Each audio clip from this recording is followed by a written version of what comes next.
তুমি মাঝখানে চলে আসো, জয় জয় এখানে আসতে বাবা এদিকে আসো, যা বসো, আসে বসো।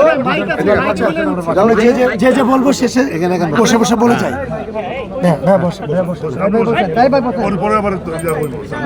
আচ্ছা আচ্ছা, তাইলে ঠিক আছে। আসসালামু আলাইকুম। আসলে আজকে আমাদের লাকে কি আছে জানি না 3 তারিখে, বাট আজকে আমার লাইফের একটা স্মরণীয় দিন। বিকজ 8 বছর ধরে আমি আমার সমিতির মেম্বারদেরকে সেবা করেছি। আমি কখনো কল্পনাও করি নাই যে আমাকে এত অল্প টাইমে আমাকে আমার সিনিয়র লিজেন্ড যারা আছে এখানে তাদের কাছে আমি কিছুই না একদম। তারা আমাকে সাপোর্ট দিয়ে নেতৃত্বের জন্য আমাকে সামনে পাঠাবে। আর আমি অনেক বেশি হ্যাপি যে আমি শিবাসানু ভাইয়ের মতো একজন প্রেসিডেন্ট পেয়েছি যিনি এবার নির্বাচন করছে আমার সঙ্গে। হয়তো ফিউচারে কি আছে আমরা জানি না।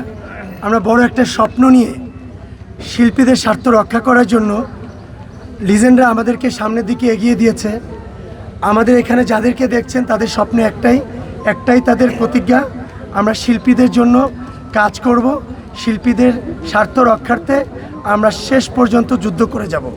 সেটা যে কোনো পরিবেশ পরিস্থিতি হোক না কেন। সেটা আমরা করোনা থেকে শুরু করে এই পর্যন্ত আমরা যেটা করে এসেছি শুধু একটা প্রতিজ্ঞার মাধ্যমেই। আমি একটা কথাই বলতে চাই, সেটা হচ্ছে আমরা এবার শুধু আবেগ নয় বিবেক দিয়ে সুন্দরভাবে সামনে এই শিল্পী সমিতিটাকে, শিল্পী সমিতির শিল্পীদেরকে সামনের দিকে নিয়ে যাব। আমরা অনেক বেশি ঋণী, অনেক বেশি আবেগপ্লুত আজকে যে এরকম লিজেন্ডরা সবাই আমার পাশে বসে আছে এবং আমার শানু ভাইকে নেতৃত্ব হিসাবে সামনে এগিয়ে দিচ্ছে। সবার কাছে আমি অনেক বেশি কৃতজ্ঞ। আপনারা সবাই যেভাবে আছেন আমাদের জন্য দোয়া করবেন যাতে আমরা সুন্দরভাবে বিজয়ের মালা নিয়ে সামনে চলচ্চিত্র শিল্পী সমিতির এমন কিছু 2 বছর করে যেতে পারি যেটা হয়তো নতুনত্ব কিছু আমাদের দ্বারা আসবে। সবাইকে অসংখ্য ধন্যবাদ, সবার কাছে আমি অনেক কৃতজ্ঞ। আর আমরা অনেক বড় একটা প্ল্যানিংও আছে, আপনাদেরকে আমি অফিসিয়ালি জানাবো।